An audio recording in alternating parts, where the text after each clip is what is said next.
Ok, senhores, professor Riane, mais uma aula aqui da disciplina de ensaios e testes com o pessoal da Eletrotécnica, tudo bem? Vamos lá, uma grande alegria estar com vocês aqui, com todos os senhores. Peço permissão para entrar em cada residência, em cada lar, né, aí representado pelos nossos ilustríssimos alunos. Vamos juntos, vamos em frente, porque hoje o assunto que nós vamos tratar é sobre, né, os capacitores. Então, como é que a gente pode entender um pouco melhor as aplicações, inclusive, e também para falar um pouco dos ensaios e dos testes aplicáveis a esses dispositivos, a esses componentes, beleza? Então, como é que a gente faz os ensaios, os testes, para verificar o estado de um capacitor? Seja ele um capacitor usado na eletrônica, seja ele um capacitor usado, como nós vemos aqui, ó, um capacitor em circuitos de ventilador de teto, típico, né, de ventilador de teto.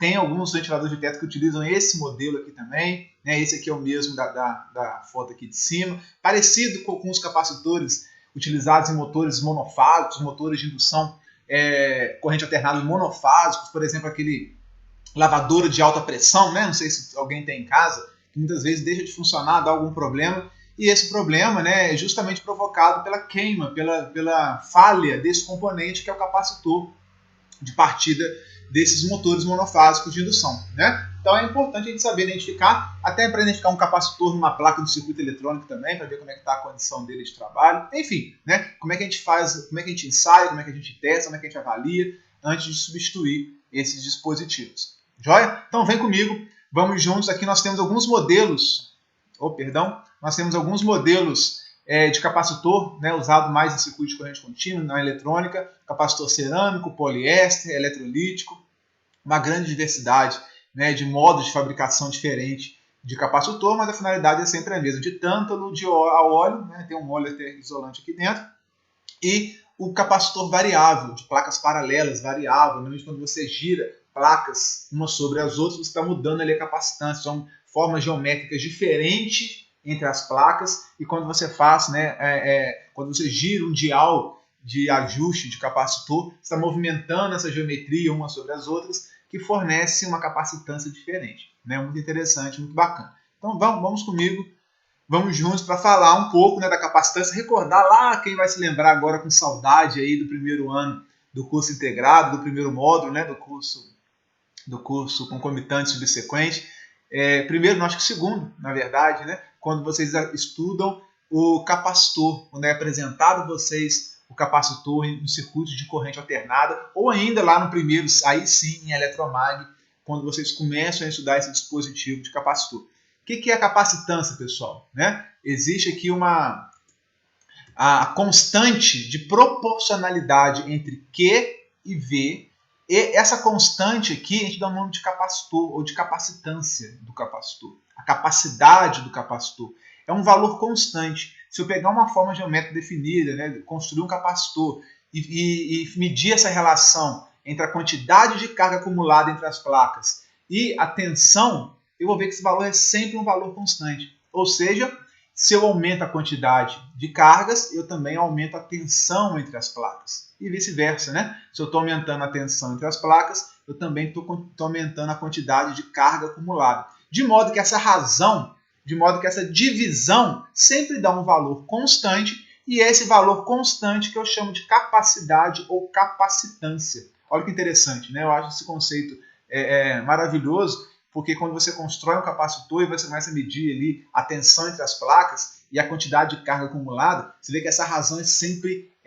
uniforme, sempre constante, não muda, que é justamente o valor dos microfarads, nanofarads que aquele capacitor vai ter. Né? Então, quando a gente fala de capacitância em farad, microfarad, milifarad, nanofarad, a gente sabe que o farad é uma unidade muito grande, né, de capacitância, por isso que a gente... o que seria um farad, né, pessoal? 1 coulomb dividido por 1 volt, por exemplo. Né? Se eu conseguir acumular 1 coulomb e a diferença entre as placas for de 1 volt, eu vou ter 1 farad de capacitância. Para eu alcançar isso, né, eu teria que ter um capacitor gigantesco, enorme, mas muito, muito, muito, muito grande.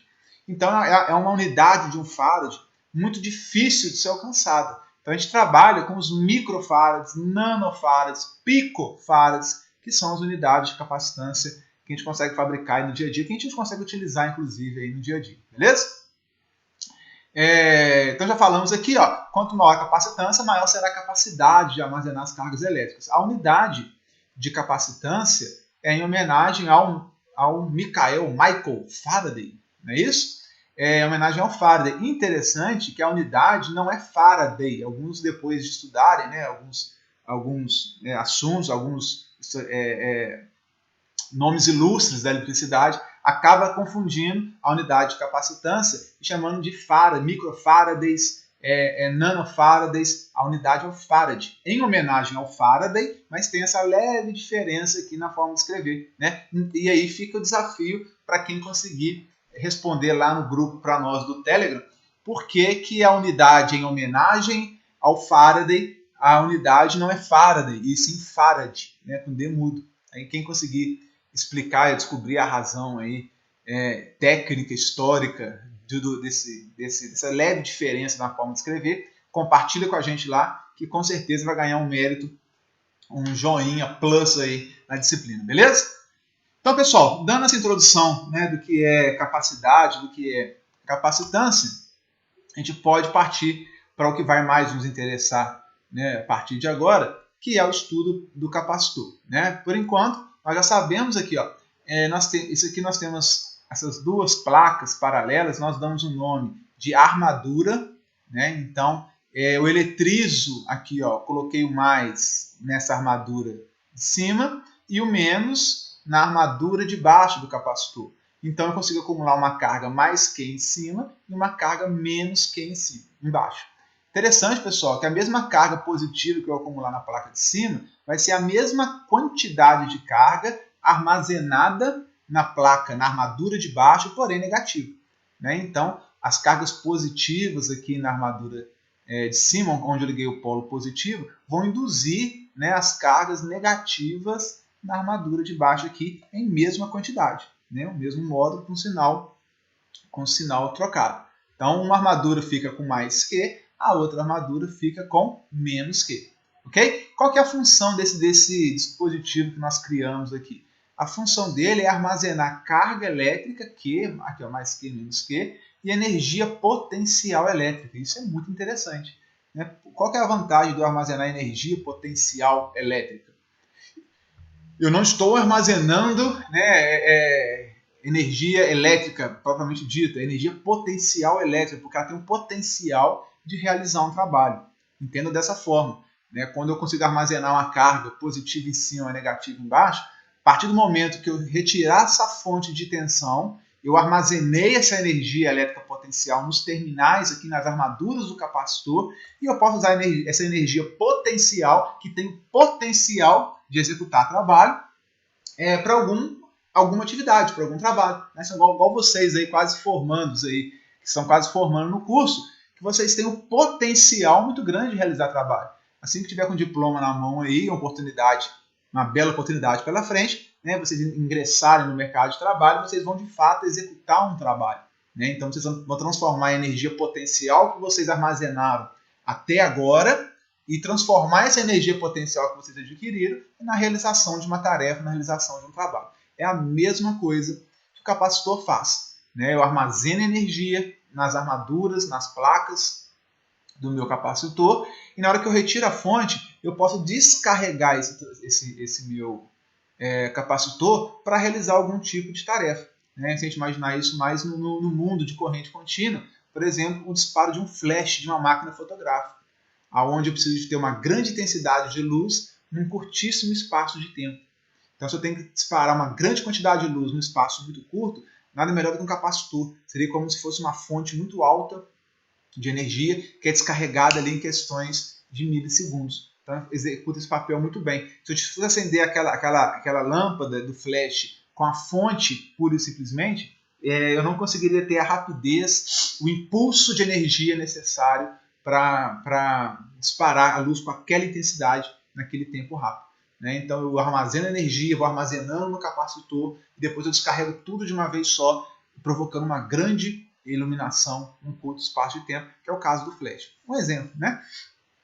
Um outro exemplo que muito comum, que nós vamos ver ali na frente também, máquinas de choque elétrico, onde eu armazeno uma grande quantidade de energia potencial e uso o capacitor para fazer isso, e de repente eu vou descarregar aquela energia, né, para matar um inseto naquela raquete elétrica, por exemplo, né, ou para descarregar uma arma de choque usada aí no meio policial também. Então eu vou descarregar aquele choque sobre a minha vítima, não é isso? Então algumas só para entender, por incrível que pareça, às vezes pode chegar aí no último momento do curso com essa falha aí, ou com essa deficiência sobre a importância, sobre o funcionamento do nosso capacitor.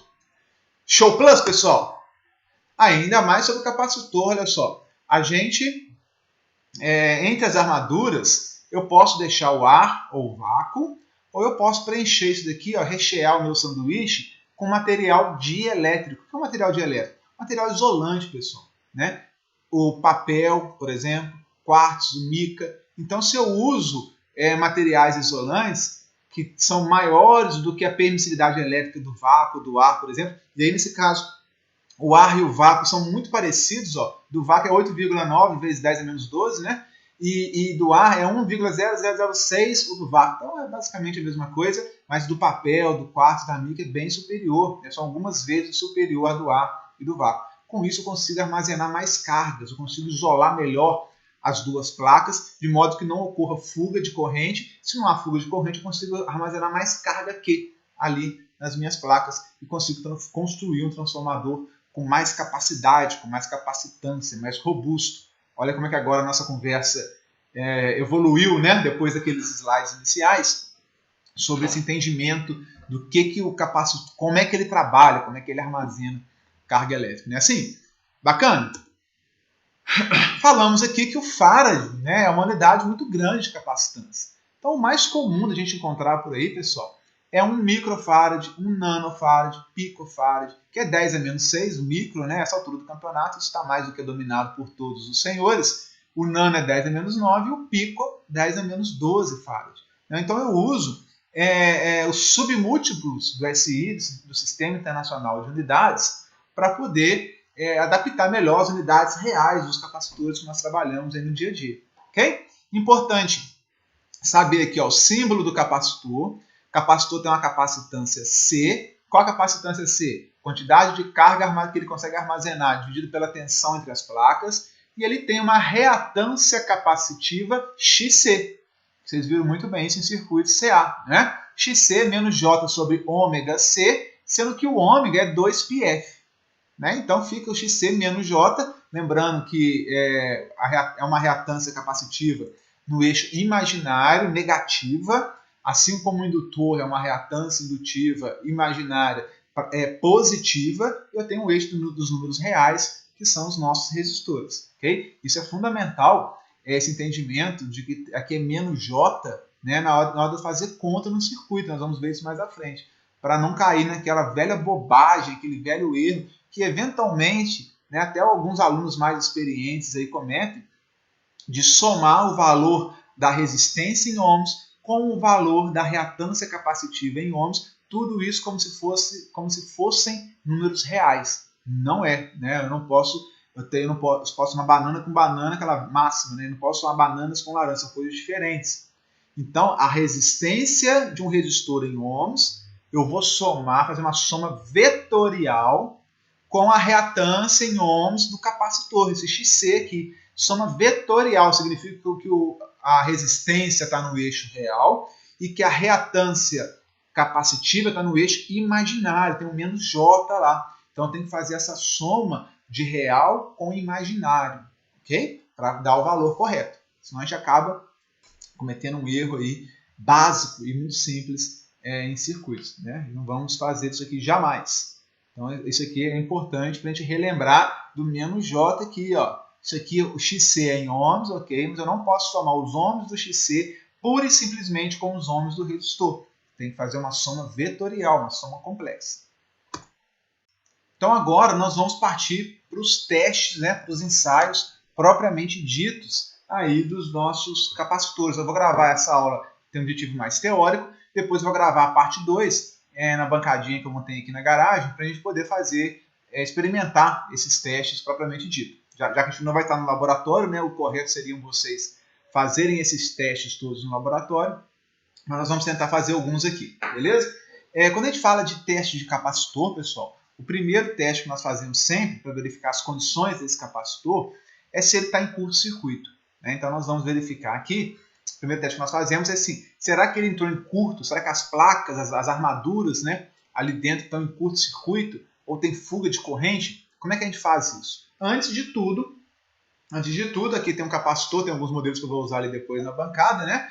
Antes de tudo, a gente tem que avaliar se o capacitor está carregado. Nós falamos ali nas placas, mostrando aqui as placas carregadas do capacitor, aqui ó, a placa positiva e negativa, que se elas estiverem carregadas, e eu vou fazer um teste desse de curto-circuito, ou mesmo se eu for encostar nos terminais desse capacitor, vou pegar um capacitor menorzinho aqui, ó, esse laranjinha, se eu for encostar nos terminais dele aqui, eu posso tomar um choque, e pode ser um beliscão considerável, né, pessoal? Pode ter um choque bem forte aqui nos terminais. Então, como é que eu sei se esse capacitor está carregado ou não? Eu não sei. Se eu não sei, eu tenho que fazer a descarga.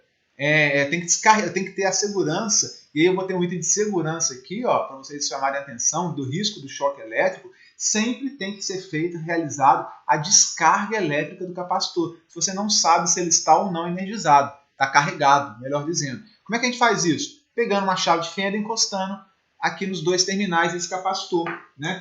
Eu tenho um outro capacitor aqui quadradão aqui, ó, não sei se vocês estão vendo, que se eu encostar aqui nos dois terminais dele, eu vou descarregar. Claro que não é com o meu dedo, né? Porque senão eu tomaria o choque. O ideal é usar um pedaço de cabo que você tem, uma chave de fenda, né? Com alguma coisa metálica para encostar nos dois terminais. Aí sim você garantiu que ele está totalmente descarregado. Se ele estiver bem carregado, pessoal, muitas vezes isso dá até você vê até um tirozinho, uma faíscazinha saindo, um barulhinho saindo, que é essa descarga na hora que você fecha ele em curto-circuito. Então a primeira coisa que você faz, quando você tem aqui um outro capacitor, capacitor aqui eletrolítico, é descarregar o capacitor.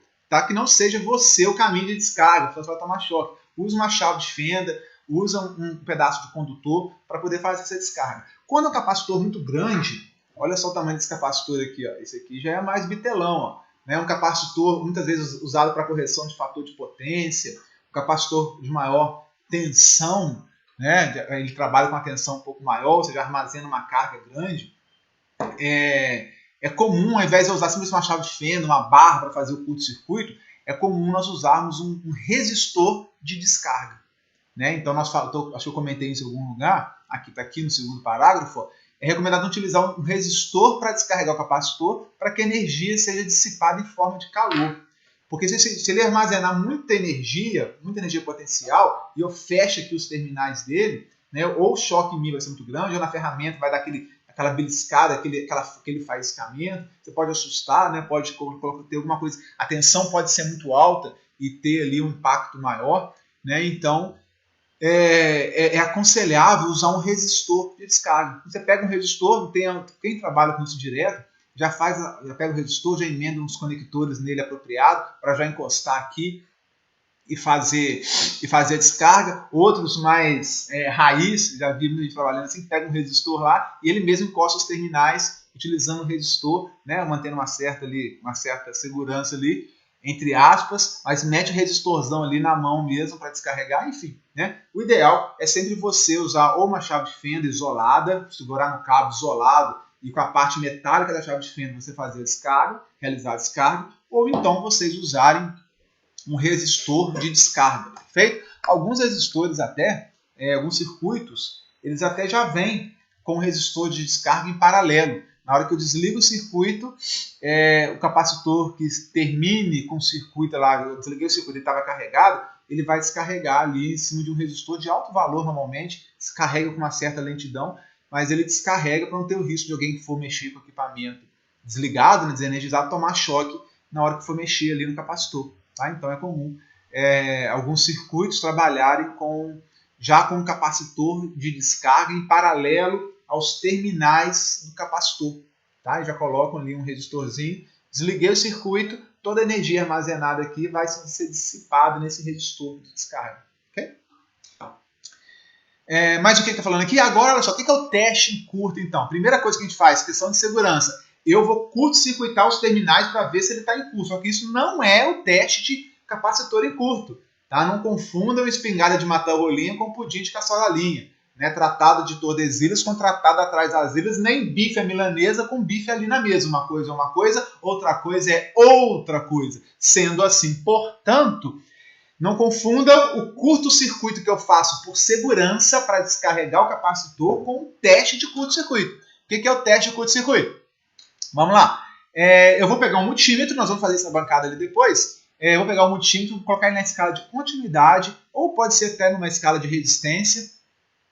E eu vou colocar as pontas de prova, vou medir as pontas de continuidade nos terminais do meu capacitorzinho lá, ó, nos terminais do meu capacitor. Vou medir lá e ver se vai dar continuidade. Olha que teste simples, fácil, moleza. Se apitar, der o bip lá por conta da continuidade, significa, senhores, que o meu capacitor está fechado em curto-circuito, está queimado, está em curto. Ou seja, ele não vai armazenar mais carga nenhuma, ele não vai conseguir armazenar uma carga na armadura positiva e carga na armadura negativa. Jamais está em curto. Então as cargas não vão parar nas armaduras, não vão sempre fugir de uma placa para outra, está em curto. O que você faz com o capacitor em curto? Pega o lixo, joga ele lá dentro, já era. Né? Pode até fazer um descarte de materiais mais apropriado aí, mas é lixo, não tem o que fazer. Tá em curto, queimou o capacitor, pode ir e trocar. Alguns capacitores, até assim, maiores e tal, você não consegue ouvir o bip, mas a gente consegue medir aqui a resistência entre as placas, né, do capacitor. Qualquer valor menor que 1 kΩ, né, já fala que o capacitor está em curto, ou a fuga está muito grande. A gente não aceita. Né? Então você tem que dar valores elevados de resistência. Que eu confesso que é pouco usado. Normalmente, quando o capacitor ele queima, normalmente, quando ele entra em curto, ele fecha curto mesmo por dentro e já era. Você vai bater continuidade, vai dar o bip, já vai, né, bipar, digamos assim, na hora, e já vai descartar. Assim, é muito fácil a identificação de um capacitor em curto. Tá? Mas pode ser que ele não entrou em curto completamente, que ainda tem ali uma resistência, uma certa capacitância muito menor do que deveria, enfim, tá? Vamos partir para o teste 2, esses testes são complementares. Você faz o primeiro teste, garante que o capacitor está bom. Ao final do primeiro teste, nós só vamos ter a certeza que o capacitor ele não está queimado, ele não está em curto. Mas será que ele está bom para uso? Será que ele está guardando a tensão? Né? Será que ele está conseguindo carregar e descarregar? Então, como é que estão essas condições de trabalho dele? E é o teste 2 que nós podemos fazer, utilizando aqui também um multímetro só para isso. Né? Eu não preciso nem ter um capacímetro. O teste 1 e o teste 2 é muito usado para quem não tem o capacímetro. Ou às vezes tem um multímetro que não tem a função de medição de capacitância nesse multímetro. Acho que inclusive a maior parte dos multímetros não vem com essa função de medir capacitância. Outros já têm essa função incorporada. Depende se você comprou dessa forma ou não, né? Mas um multímetro padrão ele vai vir sem a escala de medição de capacitância. Ok? E aí você faz o teste 1 e 2 utilizando esse multímetro que não tem a capacidade de medir microfarads, nada disso. Tá? Você consegue fazer aí um teste basicão, bacana, o teste 1 e o teste 2, utilizando qualquer multímetro. Olha que bacana, né? Então vamos lá. O que é o teste 2? É o teste de carga e descarga desse capacitor. Será que ele está carregando e descarregando corretamente? Como é que a gente faz isso, pessoal? A gente vai usar o multímetro na escala de resistência. Opa, voltou aqui. A gente vai usar o multímetro na escala de resistência para avaliar se o capacitor está aberto, né? Se realmente a armadura positiva está conseguindo induzir na negativa ou não. Ele pode estar em curto ou ele pode também estar danificado por dentro, não está totalmente aberto, não está nem conseguindo armazenar cargas, que também é um defeito. Né? Se ele perdeu aqui a sua capacitância. Okay? E aqui tem uma tabelinha, pessoal, que eu nem vou muito por ela, não. Eu acabo fazendo mais na hora o teste na prática, a gente vai mudando ali a escala na hora e vai vendo a que melhor se adapta à capacitância, né, que nós vamos ali testar. Mas tem a tabelinha, se for de 100 nanofarad até 1 micro, eu coloco na escala de 20 megas. Né? Vou pular aqui, ó, de 10 micro até 100 micro, a escala de 200 kΩ. Enfim, é uma sugestão, tá, que vocês podem usar, mas então vocês podem começar na menor escala e ir subindo, ou já tiver uma certa experiência, começa na escala maior e vai reduzindo. tanto faz, vocês vão ver, a gente vai tentar mostrar isso aí na prática para vocês, tá? Como primeira vez está testando, é uma boa referência. Nós vamos medir com a ponta de prova vermelha no positivo e a preta no negativo. Se for um capacitor eletrolítico desses, ó, ele tem aqui, ó, opa, cadê? Tá aqui, ó, tá vendo que tem um negativo aqui? Esse aqui é o terminal negativo, tá mostrando um menos aí, ó. O outro é o positivo, né? Então, quando esse capacitor eletrolítico, eu tenho polaridade nele, eu tenho um anodo e um catodo. Se for um capacitor desse usado em ventilador, por exemplo, não tem polaridade, não tem positivo e não tem negativo, tanto faz. Então, depende do capacitor que vocês vão testar aí. Se for um capacitor utilizado em circuito CC, tem o anodo e o catodo. Se for um capacitor desse usado em CA, aí não tem essa necessidade não, beleza? Então, olha só, nós vamos medir a resistência durante alguns segundos e a gente vai ver que a resistência ela vai sair de um valor muito pequeno e ela vai subindo até atingir o infinito, ou o máximo daquela escala. A gente vai medir a resistência, vai começar do zero, vai subir, vai atingir o máximo da escala. Normalmente os multímetros, né, quando atinge o máximo, os digitais, ele dá essa 0L aqui, ó, é o fim da escala, chegou no máximo, chegou no infinito ali daquela escala, no máximo daquela escala.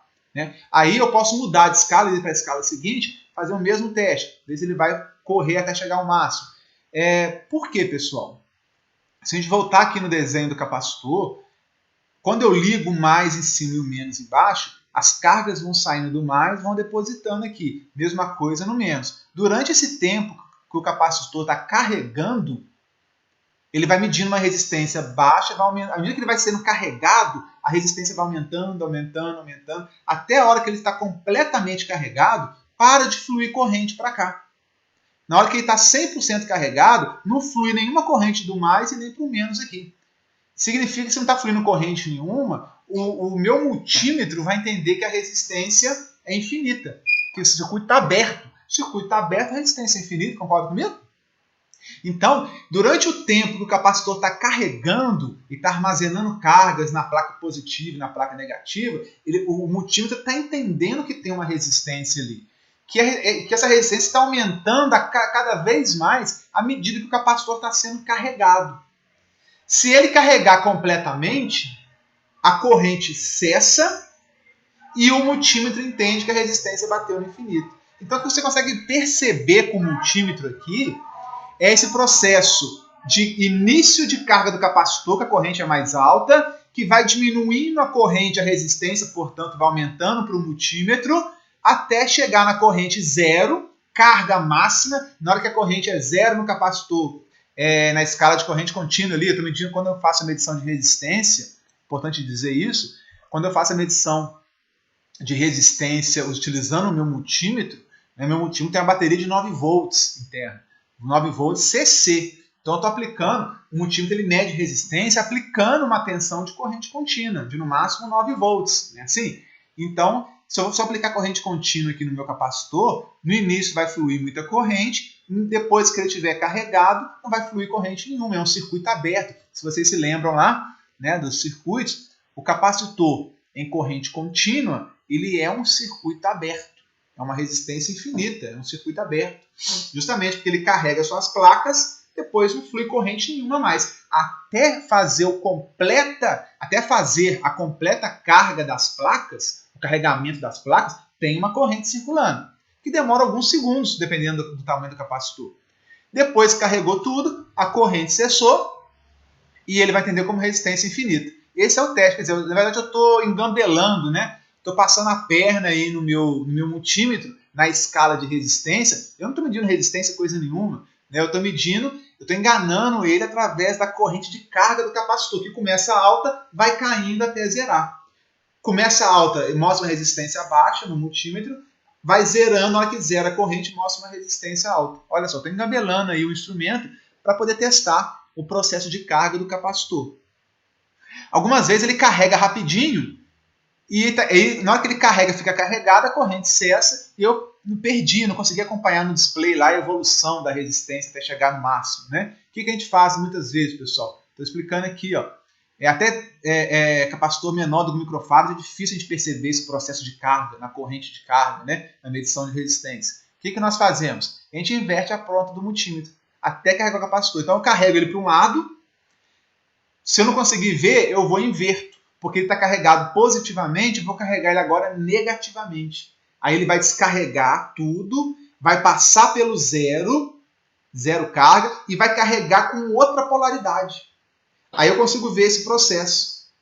Então o que eu faço? Eu vou, mexo, coloco os terminais aqui, positivo e negativo, no meu multímetro, carregou tudo, vou inverto. Na hora que eu inverter, ele vai sair de uma polaridade mais, por exemplo, vai passar pelo zero e vai atingir polaridade negativa. Aí esse processo de descarga e carga eu consigo acompanhar pelo display do meu instrumento. Eu vou conseguir ver, ó, ele vai variar de um valor negativo ou um valor muito baixo até o infinito. Eu consigo pegar, muitas vezes, ele sai quando eu carrego ele, ligo qualquer polaridade e ligo como se fosse medir resistência. Espera ele carregar. Chegou no infinito. Ótimo.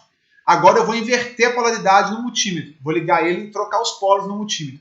Ele estava no máximo. Aí eu vou ver o máximo no multímetro, resistência máxima.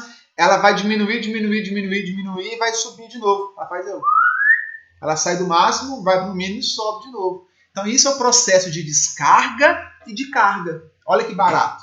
Eu consigo ver se o meu capacitor, inicialmente ele carregou, manteve a carga e agora ele vai descarregar e vai carregar novamente para o outro lado. Eu consigo testar, portanto, se o meu capacitor está com a capacidade, ficou um trocadilho meio besta, né? Mas consigo verificar se o meu capacitor tem a capacidade de se carregar, manter-se carregado e descarregar totalmente e carregar inclusive numa outra polaridade. Olha que barato, né? É isso que nós vamos tentar fazer aqui na bancada, beleza? Terceiro teste, medição com o capacímetro. Agora eu vou pegar aqui, você é um técnico mais chiquetoso, né? Mais aí Nutella, já não é aquele técnico raiz que só fazia o teste 1 e teste 2, porque ele não tinha acesso a capacímetro. Mas hoje, graças até à China, ao AliExpress, a gente consegue comprar aí Mercado Livre, né? A gente consegue comprar instrumentos, multímetros, que têm as escalas de medição de capacitância por um preço muito honesto. Eu comprei o meu aqui, eu lembro que foi R$56, foi antes da pandemia, né? O dólar era um pouco mais barato, era bem mais barato, mas foi 50, eu não sei quanto que está hoje, mas foi R$56, um multímetro completinho, inclusive com medição de capacitância. Né? Então nós vemos que hoje em dia é muito acessível, que seja R$100, R$200, um preço de um multímetro que tem essa função de capacitância, vale bastante a pena, né?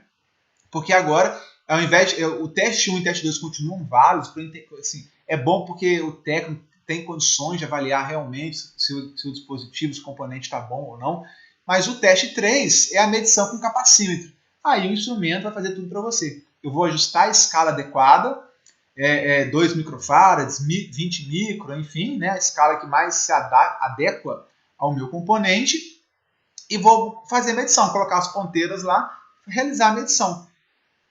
Ele vai te falar quantos microfarads que é aquele componente. Mole, barbado. Ele é de 10, vou pegar esse daqui. Esse daqui é de 10 microfarads, mais ou menos 5%. Então ele vai te falar, ver se vocês conseguem ver aí, 10 microfarads, mais ou menos 5%. Então se eu colocar, nós vamos colocar ele ali no instrumento, no multímetro, na escala correta, ele vai te falar que está dando 9 microfarads, 10,5, 11. Tem uma variaçãozinha aí que você consegue, é aceitável, né? Mas aqui ele fala que ele é 10 microfarads, mais ou menos 5%. Então nós vamos ver se realmente ele está atendendo aqui aos dados especificados aqui na placa dele, né? Ele vai te dar uma medição lá, olha assim, eu vou ver. Então, se ele mediu ali 10 microfarads, ou mais ou menos 5% desse valor, ele está bom. Né? Se fugiu, ele está começando já a querer abrir o bico. Se ele estiver em curto, vai soar um bip também no instrumento, mostrando que ele está em curto, então é um teste, fica muito facilitado. Mas nem sempre, repito, senhores, nem sempre nós vamos ter o capacímetro à nossa disposição. O multímetro sempre teremos. Né? Se você não tem um multímetro, vai embora para casa, vai dormir, vai jogar bola, vai jogar videogame, vai fazer qualquer outra coisa, né, do que não vai mexer com a elétrica, não. Você tem que ter no mínimo aí um multímetro para trabalhar, mais simples que seja. Agora, um multímetro com capacímetro, eu concordo que já pode ser algo mais sofisticado, que nem sempre ou você não tem, ou a empresa não tem, ou o local que você está trabalhando não tem acesso. Então, você nem esse teste 3, né, somente quando você tem o instrumento adequado. Se você não tem, você faz com 1 e com 2. E o multímetro você tem que ter. Ok? Coloca lá na lista de supermercado desse mês para comprar um multímetro, porque você tem que comprar esse trem de todo jeito. Quem ainda não tem, né, nessa altura aí do campeonato. E aí, pessoal, teoricamente, acabamos aí o conteúdo sobre os testes e ensaios de capacitor. É bem tranquilo, né? Bem leve, é bem gostoso trabalhar esse assunto, porque reúne vários conteúdos que nós já falamos aí ao longo do curso. E nós partiríamos agora para a nossa tarefa prática em laboratório, né? Seriam acho que 3 ou 4 tarefas. A primeira delas que eu faria, seria uma prática expositiva, né, que eu faria com vocês, que é a aplicação de tensão reversa no capacitor eletrolítico. Olha o jeitão dele aqui. Ele tem anodo e catodo. Ele tem o negativo é essa faixa aqui, ó. Tá vendo aqui? Ele mostra claramente, bem visual, para o camarada não errar. Aqui tem que ligar o terminal mais negativo, porque senão eu posso aplicar uma tensão reversa no capacitor. Isso tem a ver com a forma construtiva dele, tá, meninos? E essa tensão reversa provoca a explosão, simplesmente, dele. Ligou um capacitor errado, né, aplicou tensão nominal em cima dele, ele vai explodir. Né? Ah, mas apliquei tensão nominal, ele falou que ele suporta aqui, ó, 35 volts, coloquei 35 volts e explodiu. Se colocar reverso, colocar errado, polaridade errada, ele vai explodir sim. Ele não suporta. Tá? Então, a gente tem que tomar cuidado que a falha ou a aplicação errada dessa tensão ela pode ser perigosa, resultando em explosão ou incêndio. Ele explode mesmo. Inclusive, é bom que ele tem essa parte aqui em cima dele, é tipo um flap, né, que é mais aqui, ó, é mais molinha. Tá vendo que tem tipo um X aí? Isso aqui é feito, realmente é meio rasgado para sair por aqui. A explosão acontece por aqui por cima. É a parte mais frágil, né, do componente. Aí ele explode aqui por cima para liberar aquela energia aqui de dentro dele, né? Então toma cuidado aí com quando for utilizar capacitor eletrolítico. Esse capacitor aqui utilizado em corrente alternada, obviamente que não vai ter essa condição, né? Não tem essa necessidade de observar polaridade, porque é fase neutra, né? Ou entre duas fases, enfim, não faz sentido ter o anodo e catodo, né? Aqui, ó, que bacana. Eu faria com vocês lá, então a gente pega ali uns quatro capacitores eletrolíticos desses, eu com uma fonte de tensão controlada ali, eu vou ajustando, vocês vão vendo o limiar ali, que ele começa a dar algum barulho, que ele começa até explodir, a ter esse alívio aqui, que é isso aqui, ó. Esse aqui é um capacitor numa placa de circuito aí, qualquer, que explodiu, voa papel para tudo quanto é lado. Esse cilindro é uma lâmina, papel laminado, né, com papel isolante. O papel laminado, eu vou enrolando ele, faço esse cilindro como se fosse um cilindro de massa, né? E aí encaixo ele aqui dentro. Então tem muito papel. Quando ele explode aqui, a parte laminada aqui, não sei se vocês vão conseguir perceber. Deixa eu ver se eu consigo dar um zoom nesse trem aqui. A parte laminada, que é a placa, a armadura dele, isso aqui é papel isolante. Eu vou enrolando a parte laminada para não encostar uma parte laminada na outra, na volta anterior, né? Eu uso papel ali como recheio para fazer essa capacitância. Bem interessante esse ensaio. Assim, é divertido, né? De ver os trens explodir costuma ser divertido para a maioria. Mas fica para quando a gente retornar para a aula presencial. O teste 2 seria. Aí o teste 2 eu consigo com vocês. Se fosse no presencial, aqui eu vou tentar mostrar algumas coisas para vocês também. Que é para fazer. Entregaria alguns capacitores aí para vocês, aleatório, né? Uns 3, 4 para cada um. E vocês iam fazer o teste, aqui, tem um velhão aqui, antigão e tal, né? Vocês iam fazer os testes 1, 2 e 3, que é o teste 1, teste de curto-circuito, teste de carga e descarga, o teste 2, capacímetro, teste 3, e por fim fazer um relatório e tirar as conclusões baseado nesses 3 testes para cada componente. Iria entregar uns bons, uns ruins, e vocês iriam descobrir, né, qual capacitor está bom, qual capacitor está ruim, porque falhou no teste 1 de curto, falhou no teste 2 de carga e descarga, o teste 3 ele me ajudou a concluir, né, ou não, enfim. Vocês iam trabalhar em bancada com esses equipamentos. Vou tentar mostrar alguma coisa ali. Eu estou em casa, eu não estou na escola, então meu material aqui é muito limitado. Acho que dá para mostrar algumas coisinhas para vocês, beleza? Para finalizar, senhores, a terceira tarefa em laboratório, nós iríamos ligar o nosso capacitor com uma lâmpada em série, uma lâmpada de 40 watts. Aqui já calculei qual é a resistência dela, né? Basta pegar a resistência sendo aqui a potência ao quadrado dividido por V, né? A resistência da lâmpada V ao quadrado sobre P, né? Calcula qual que é a resistência dela, em série com um capacitor de 10 micro, num circuitinho aí de 127 volts, uma fonte de 127 volts. E o objetivo é vocês calcularem quanto que é a resistência da lâmpada, qual que é a reatância capacitiva do capacitor, fazer essa medição utilizando voltímetro e amperímetro, né? Então você vai fazer essa medição aqui da tensão sobre a lâmpada, a tensão sobre o capacitor e a corrente, fazer a medição e fazer os cálculos para ver se o capacitor realmente está com 10 microfarads. Se ele tiver com 10 microfarads de capacitância, é um outro teste, né? Eu nem comentei naqueles testes, não que não é tão usual, mas eu posso, se eu não tiver aí nenhum medidor de resistência, tiver só voltímetro e amperímetro, eu ainda consigo fazer uma outra gambiarra aqui, ó, gambiarra não, né? Um outro recurso técnico que é colocar em série com uma lâmpada, calcula a resistência da lâmpada, calcula a reatância capacitiva, faça a medição, olha só que interessante. Deu 106 volts aproximadamente aqui em cima da lâmpada e 70 volts quase em cima do capacitor. Se eu somar esses dois, 70 com 106 dá 176 volts. Opa, bem diferente de 127. Como que essa soma aqui não deu 127? Circuito em série. Se eu somasse essa queda de tensão em cima do capacitor com a queda de tensão em cima da resistência da lâmpada, tinha que dar o 127. Por que não deu? É claro que deu, né? Óbvio que 69,18, 70 com 106 dá 127. É óbvio que dá.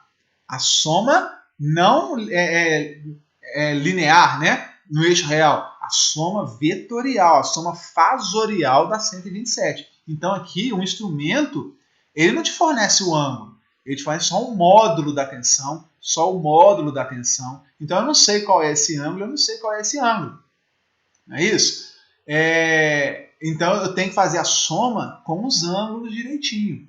Tá? Então por isso que é importante aqui, ele te deu o módulo da corrente, não me deu também qual é o ângulo da corrente. Então eu tenho que trabalhar isso, teria uma tabelinha dessa que nós iríamos gerar, os valores calculados, aí calculo com o ângulo tudo direitinho. Se eu somar a tensão do capacitor e os valores medidos, se eu somar aqui, certamente tem que dar 127 volts. E vai dar, porque tem que só considerar, basta considerar aí os ângulos envolvidos. Okay? Soma fasorial, soma vetorial. Beleza?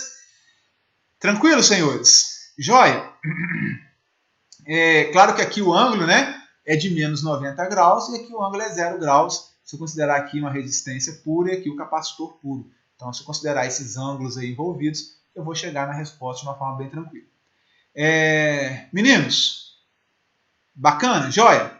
E aí, eu vou deixar para vocês aqui, eu gosto só desse slide para mostrar as aplicações dentro do sistema elétrico de potência, do CEP, dos capacitores. Não só nos ventiladores, como são utilizados para ventilador, para partida de motor monofásico, de indução, eles também são usados aqui, ó, em painéis aqui para correção de fator de potência em instalação industrial. Então, uma instalação que eu tenho muitos motores, o fator de potência está muito abaixo do exigido, né, pela concessionária ou pela ANEEL, que é de 0,92, eu ponho lá um painel, aqui um controlador microprocessado, digital, a gente ele faz isso automático para ver, isso aqui são os capacitores, ó, quantos desses módulos aqui eu tenho que colocar para fazer a correção automática do meu fator de potência da instalação. Então, normalmente eu faço a medição de corrente, faço a medição de potência da minha instalação, potência ativa, reativa, aparente, ele calcula quantos bancos são necessários, ele liga os bancos necessários para atingir ali o seu objetivo. Você programa aqui, né, no controlador que você quer atingir um fator de potência de 0,95, né, mínimo de 0,95, 0,98, enfim, até 1, se for o caso. Tá? E aí ele coloca os módulos aqui de acordo com a necessidade. Isso aqui para uma instalação pequena, pessoal, uma fábrica pequenininha. Essa correção pode ser feita aqui, se for uma ArcelorMittal, uma Mercedes, na forma de subestação. Lá na subestação principal, eu posso fazer a correção do fator de potência de toda a minha fábrica, lá na alta tensão, na média tensão, no 13.8, até no 138 em alguns casos. Tá? Então, esse aqui é um banco de capacitor aqui, né, de alta tensão, utilizado em parte de subestação. Então, como é que é a importância dele aí? Aqui eu comentei do flash, né, um capacitor aqui, ó, eletrolítico para fazer flash de uma máquina. Nós temos os teclados hoje, né, todos têm essa tecnologia do touch capacitivo. Depois procure entender um pouco melhor que aqui é um capacitor, que essa variação do capacitor detectada quando eu aperto a minha tecla. O capacitor variável, que olha só, aqui é uma meia-lua, né? A meia-lua aqui, essas placas, na hora que eu giro o meu dial no botão aqui, elas vão girando aqui de forma diferente e a capacitância vai sendo alterada, uma placa sobre a outra. Muito interessante, né? Armas de choque, né? Então, de um modo geral, leiam com calma depois, e é isso. Bom, pessoal, a teoria, nós vamos ficando por aqui. Concluímos, eu acho bem interessante rever com calma alguns pontos aqui. E eu vou gravar agora a parte 2, que é fazendo rapidamente alguns testes ali na bancada. Beleza? Perfeito? Obrigado pela atenção, um grande abraço, fiquem com a paz do nosso Senhor Jesus. Até mais.